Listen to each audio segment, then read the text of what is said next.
Hello student, Sajjad sir के online classes में आप लोगों का स्वागत है। इससे पहले मैंने यूट्यूब पे 3 क्लास को अपलोड कर चुका हूँ। आप लोग वहाँ पे जाके देख सकते हैं। पूरे वीडियो को कॉन्सेप्ट के साथ और फार्मूला के साथ बताया है। जैसे नंबर 1 में हो गया त्रिकोणमिति हो गया, नंबर 2 में हो गया नियामक ज्यामिति, और एक है समांतर श्रेणी जिसको एपी बोलते हैं, अर्थमेटिक प्रोग्रेशन। तो आज मैं आप लोगों के लेके आया हूँ 30 नंबर का, जो 30 नंबर आप लोगों को बहुत ही फ़ायदेमंद है मैट्रिक एग्ज़ाम के सिलसिले में।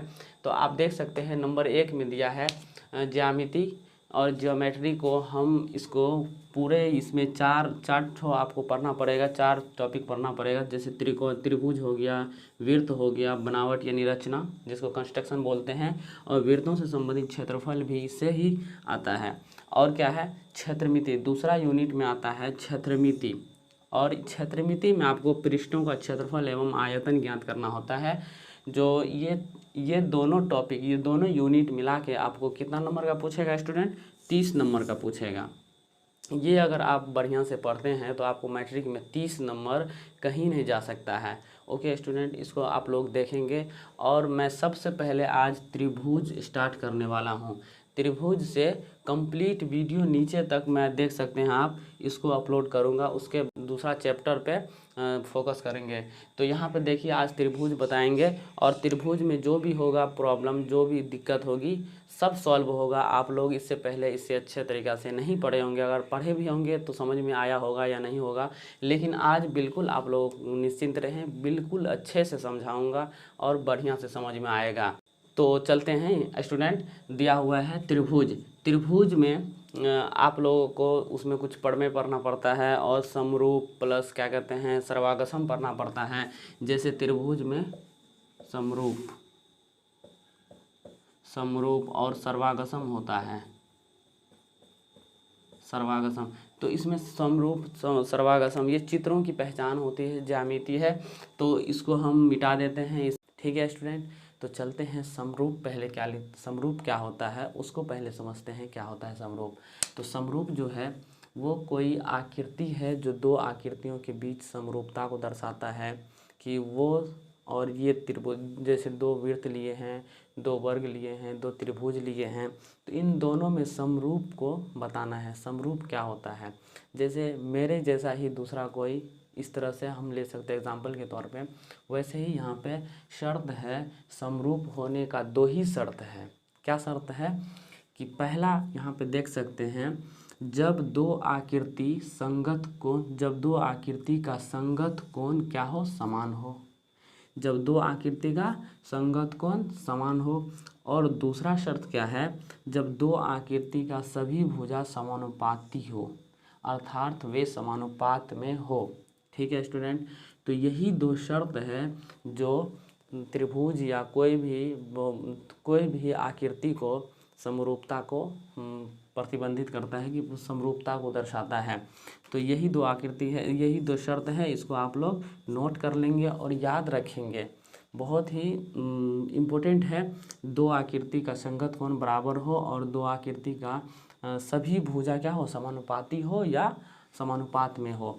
तो अब इसमें है कौन से समरूप, पहले से ऐसा कोई चित्र होगा जो समरूप होगा बराबर। तो देखते हैं। तो यहाँ पे दिया हुआ है कि 2 वृत्त जो है, वृत्त, ठीक है स्टूडेंट, 2 वृत्त हमेशा सदैव समरूप होता है। चाहे उस वृत्त की त्रिज्या 3, 4 कुछ भी हो, अलग अलग क्यों न हो, लेकिन वो क्या होगा, सदैव समरूप होगा। और 2 वर्ग, ये वर्ग है स्टूडेंट, वर्ग सदैव समरूप होता है। वर्ग का भी भुजा चाहे अलग अलग हो या फिर एक हो तो फर्क नहीं पड़ता है, लेकिन वो हमेशा वर्ग क्या होगा, समरूप होगा। अगला क्या है, 2 समबाहु त्रिभुज सदैव समरूप होता है। समबाहु त्रिभुज की क्या होता है स्टूडेंट, कि तीनों भुजा आपस में बराबर होता है, और वह समरूपता को दर्शाता है। तो ये दोनों चित्र आप देख सकते हैं कि अलग अलग इसमें दिया हुआ है, अलग अलग भुजा का मान है, लेकिन फिर भी वो क्या है, समरूप है। देख सकते होंगे कि ये कोण है, ये कोण, जितना ये कोण होगा उतना ये कोण भी होगा, जितना ये कोण होगा उतना ये भी होगा, और जितना ये होगा उतना ये भी होगा। जैसा कि शर्त में बताया गया है कि जब दो आकृति का संगत कोण समान हो, दो आकृति का संगत कोण समान हो, या दो आकृति का सभी भुजा समानुपाती हो अर्थात वे समानुपात में हो, तो ऐसे में, ऐसे हाल में क्या होगा, वो समरूप होगा। जैसे हम यहाँ पे दो आयत भी लेकर के देखते हैं कि इनकी दो आकृति का दो संगत कोण समान होता है, ये कोण और ये कोण समान है, 90-90 होगा, ये कोण और ये कोण 90-90 होगा, समान है, ये कोण इस तरह से आयत के चारों कोण हमेशा 90-90 होता है और वह समान होता है। दो आयत हो, तीन आयत हो, जितने भी आयत हो, सभी क्या होता है, कोण संगत कोण समान होते हैं।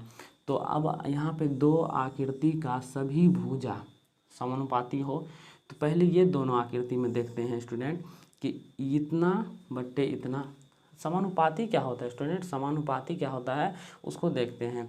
जैसे यहाँ पे दिया हुआ है कि 4/6, इसको अगर काटेंगे तो 2/3। अब ये चौड़ाई क्या होगा, 2/3, ये भी चौड़ाई 2/3। इस तरह से हम देख सकते हैं कि इसका अनुपात जो है इक्वल में आ रहा है। 5/10 तो एक बट्टे कितना होगा, 2, 2/4 तो 1/2, 3/6 तो कितना होगा स्टूडेंट, 1/2। तो इस तरह से यहाँ पे अगर लिखना होगा तो ये 5/5 कितना है, 10। ये भुजा और ये भुजा बराबर, ये भुजा बट्टे ये भुजा 2/4 बराबर ये भुजा बट्टे ये भुजा, तो 3/6। इसको काटेंगे, 3 इकाई 3, 3 दूना 6, 2 इकाई 2, 2 दूना 4, 5 इकाई 5, 5 दूना 10, 1/2 1/2 में आ रहा है। तो यही हुआ, भुजा सभी भुजा क्या होगा, समानुपाती में होगा। ठीक है स्टूडेंट, इसको मिटाते हैं, आप लोग नोट कर लिए होंगे, इसको अब मिटाते हैं, आगे हम बताते हैं। अब देखते हैं स्टूडेंट कि ऐसे आकृति जो समरूप न हो उसका क्या उदाहरण है, उसका क्या शर्त है, उसको देखते हैं। तो यहाँ पे ऐसे आकृति जो समरूप में न हो तो उसके लिए भी दो ही शर्त हैं। पहला, जिसका संगत कोण समान न हो, क्या है, जिसका संगत कोण समान नहीं हो। दूसरा क्या है, जिसका भुजा जो है समानुपाती ना हो, यानी समानुपाती ना हो। तो यहाँ पे आप देख सकते हैं कि संगत कोण, ये कोण 90 है तो इसमें कोई कोण नहीं है, तो ऐसे एक उदाहरण है जो क्या है, समरूप में नहीं है। दूसरा उदाहरण आप क्या है कि जिसका भुजा, इसमें से कोई एक भी अगर शर्त मान्य हो, एक भी शर्त अगर नहीं दिया हो तो वो क्या होगा स्टूडेंट कि वो समरूप में नहीं होगा।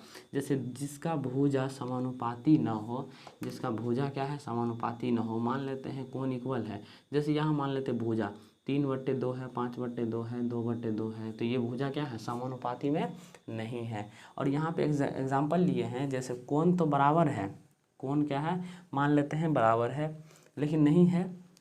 यहाँ पे भुजा भी क्या है, 4/6 तो 4/5, यहाँ पे कितना 4/5, 4/6, इस तरह से भुजा भी है।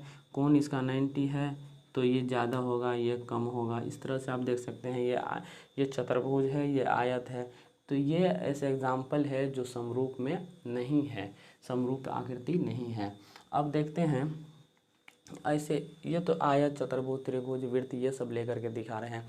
अब इससे आगे हम देखते हैं बहुभुज, जैसे पंचभुज, षष्ठभुज, इस तरह से कितनों भुजा का हो तो वो क्या, वो समरूप होगा। उसका आप कैसे पहचान करें, तो इसका पहचान करने के लिए बहुभुजों की क्या लिखेंगे, समरूप बहुभुज,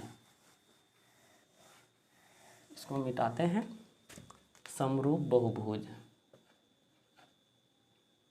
समरूप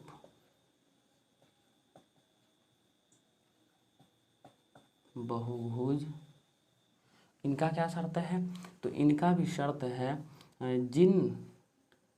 पहला शर्त है जिन दो आकृतियों का भुजा समान हो, क्या हो स्टूडेंट, समरूप बहुभुज। बहुभुज अगर ऐसा बहुभुज जो समरूप हो तो उसका क्या शर्त है कि जिन दो आकृतियों का भुजा समान हो। और दूसरा शर्त है दो आकृतियों का संगत कोण, दो आकृतियों का संगत कोण समान हो। संगत कोण भी क्या हो, समान हो। और तीसरा क्या है स्टूडेंट, तीसरा यही है जो इस समय बताए हैं कि जिन दो भुजाओं का, जिन दो आकृतियों का सभी भुजाएं समानुपाती हो, वैसे ही इनकी भी, इनकी भी क्या होगा, इन यहाँ पे लिख लेते हैं, इनकी भी सभी भुजाएं समानुपाती हो या समानुपाती में समानुपात में हो। ठीक है स्टूडेंट, तो ये तीन शर्त अगर ऐसे हो जो बहुभुज के लिए भी हो तो वो भी समरूप होंगे।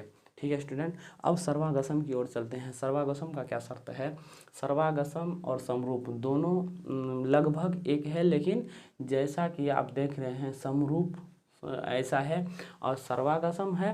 सर्वागसम जितने भी सर्वागसम है, जितने भी आकृति जो सर्वागसम है वो समरूप हो सकते हैं, लेकिन समरूप आकृति क्या है, सर्वागसम नहीं हो सकते हैं। देखते हैं कैसे, तो यहाँ पर अब सर्वागसम देखते हैं आकृति।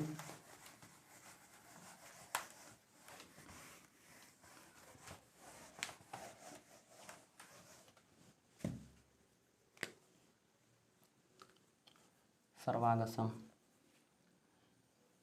ये क्या है स्टूडेंट, वृत्त है। वृत्त की त्रिज्या ये 3 है, तो ये भी कितना है, थोड़ा बड़ा बनाते हैं, ये भी 3 है। ये क्या है स्टूडेंट, ये वर्ग है, मान लेते हैं 4 सेंटीमीटर या 4 इकाई है। दूसरा वर्ग भी 4, ये भी 4, ये भी 4 और ये भी 4। अगर बात करें त्रिभुज की, तो त्रिभुज, समबाहु त्रिभुज बनाते हैं, 3 ले लेते हैं, ये 3 इकाई। ये भी समबाहु त्रिभुज बनाते हैं, इसको भी 3, इसको भी 3, इसको भी 3। इस तरह से हम दो आकृति, वृत्त, आयत यानी चतुर्भुज यानी वर्ग का, और ये त्रिभुज की दो आकृति लिए हैं। इसमें हम सर्वागसमता को खोजेंगे कि क्या ये सर्वागसम है। सबसे पहले सर्वागसमता का नियम क्या होता है उसको लिखेंगे स्टूडेंट। सर्वागसम का पहला नियम है, जिन दो वृत्तों की त्रिज्या समान हो, जिन दो वृत्तों की त्रिज्या समान हो, इक्वल हो। अगर त्रिज्या जैसा दो वृत्त है ऐसा जिसका त्रिज्या जो है इक्वल है तो वो सर्वागसम होगा। दूसरा शर्त क्या है, जिन दो, अगर वर्ग की बात करें तो जिन दो वर्गों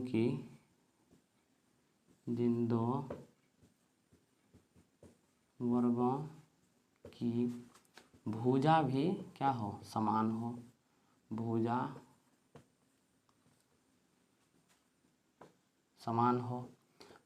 3 नंबर में अगर त्रिभुज है तो इनका भी क्या होगा, जिन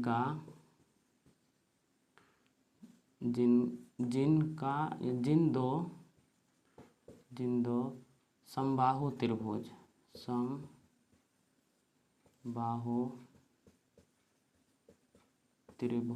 की भुजा समान हो, तो इस हाल में ऐसे वर्ग और त्रिभुज जो है, समबाहु त्रिभुज, ये सभी आकृति जो है एक दूसरे के सर्वागसम होंगे। तो सर्वागसम ये तीनों हैं।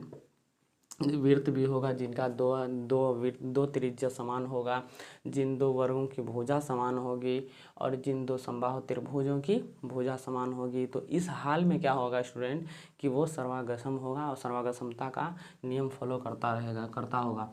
तो ऐसे में हम देखेंगे कि जो एक नोट करके आप लिखिए यहाँ पे, नोट में लिखना है कि सभी सर्वागसम आकृति वो समरूप होगा। सभी सर्वागसम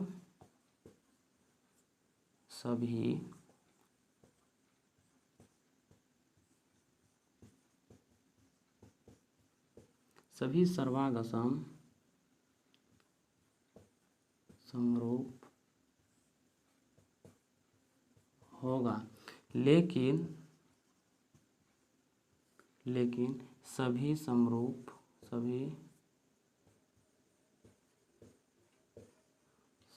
सर्वागसम नहीं होगा। सर्वागसम नहीं होगा। ओके स्टूडेंट, तो सभी सर्वागसम क्या है? समरूप है, लेकिन यहाँ पे सभी समरूप क्या है? सर्वागसम नहीं है। तो ये आप लोगों को इसको नोट कर लेना है, और इसका शर्त भी आप लोगों के सामने में है, लिख सकते हैं। ऐसे दो त्रिभुज या दो वृत्त जिसकी त्रिज्या समान हो, दो वर्ग जिसका भुजा समान हो, जिनकी ऐसी दो समबाहु त्रिभुज जिसकी भुजाएं क्या हो? समान हो, तो वो क्या होगा? सर्वागसमता है, सर्वागसमता के नियम को फॉलो करता है। ठीक है स्टूडेंट, इसको नोट कर लीजिए या फिर स्क्रीनशॉट ले लीजिए। तो स्टूडेंट चलते हैं, समरूप और सर्वागसमता के आधार पर सवाल बनाएंगे। तो एनसीईआरटी के चैप्टर नंबर कितना है स्टूडेंट? चैप्टर नंबर 6 प्रश्नावली 6.1 है, जो उसी पे आधारित है। समरूप और सर्वागसम की पहचान करने के लिए बता रहा है आकृति को। तो हम लोग अगले वीडियो में इसको बनाते हैं, अगले वीडियो में बनाएंगे, देखेंगे आप लोग, उसको भी अपलोड करेंगे अभी। तो आप लोग इसके बाद इसके बाद 6.1 को देखना ना भूलें, क्योंकि ये समरूप और सर्वागसम आप जैसे समझ जाएंगे तो आप इसको आसानी से सॉल्व कर पाएंगे। ठीक है स्टूडेंट, तो आप लोग 6.1 को ज़रूर ही देखेंगे, और 6.1 ही नहीं बल्कि 6 पॉइंट से जहाँ तक होगा प्रश्नावली, ये त्रिभुज का जो भी होगा, आगे थेल्स प्रमेय वगैरह है, ये सब बताऊँगा। तो आप लोग मेरे साथ जुड़े रहिए। ठीक है स्टूडेंट, और मेरे चैनल को सब्सक्राइब कर लीजिए, कि जिससे आपको जो भी वीडियो, जो भी क्लास, जो भी चैप्टर स्टार्ट होगा, जो भी शुरू को होगा, तो वो सबसे पहले आप तक पहुंचेगा, आप उनको देखिएगा। और एग्ज़ाम जस्ट फरवरी में है, तो आप लोगों को वक्त भी कम है। जहां भी आप लोग इतना दिन से पढ़े हैं, अगर छूट भी गया है तो इससे आप रिवाइज कर सकते हैं, आप लोगों को बहुत ही फ़ायदे होगा। तो इसलिए आप लोग जुड़े रहे मेरे साथ। Okay student.